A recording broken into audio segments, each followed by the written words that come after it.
పెట్టుబడుల పేరుతో ఒక కుటుంబం కోట్ల రూపాయలను దండుకున్న సంఘటన కుమ్రంభీం ఆసిఫాబాద్ జిల్లాలో చోటు చేసుకుంది. జిల్లాలోని కాగజ్నగర్ పట్టణానికి వలస వచ్చిన ఒక కుటుంబం పెట్టుబడుల పేరుతో అమాయక ప్రజల నుండి కోట్ల రూపాయలను దోచుకున్నారు. తక్కువ పెట్టుబడితో ఎక్కువ లాభం వస్తుందని నమ్మించి వారి వద్ద నుండి డబ్బులు వసూలు చేసి పరారయ్యారు.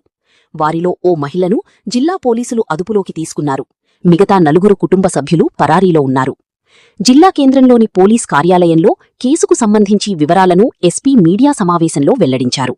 ఈ సందర్భంగా జిల్లా ఎస్పీ నితికాపంత్ మాట్లాడుతూ, కాగజ్నగర్ ప్రాంతానికి వలస వచ్చిన ఒకే కుటుంబానికి చెందిన 5 వ్యక్తులు తక్కువ పెట్టుబడులతో ఎక్కువ లాభాలను ఇప్పిస్తామని ఆశపెట్టి డివైన్ గ్రూప్ ఆఫ్ కంపెనీ పేరుతో అమాయక ప్రజల నుండి కోట్ల రూపాయలను దోచుకున్నారన్నారు. తర్వాత వారిని సంప్రదించే ప్రయత్నం చెయ్యగా అందుబాటులోకి రావడం లేదని గమనించిన బాధితులు పోలీసులను ఆశ్రయించినట్టుగా తెలిపారు. కాగజ్నగర్, పెంచికల్పేట్ ప్రాంతాలకు చెందిన బాధితుల నుండి ఫిర్యాదులు వచ్చినట్లు తెలిపారు. ఈ ముఠా గతంలో సైతం హైదరాబాద్ ప్రాంతంలో ఇలాంటి మోసాలకు పాల్పడినట్లు తెలిపారు. ప్రాంతాలు మార్చి ఇదే తరహాలో మోసం చేస్తూ వెళుతున్న క్రమంలో ఠాకూర్ శివరంజిని అనే నిందితురాలిని అరెస్టు చేసినట్లు తెలిపారు. ప్రాథమిక విచారణలో దాదాపుగా 2 కోట్ల వరకు వీరు బాధితుల నుండి వసూలు చేసినట్టుగా గుర్తించడం జరిగిందన్నారు. ఈ కుటుంబానికి సంబంధించిన 4 నిందితులు పరారీలో ఉన్నారని తెలిపారు.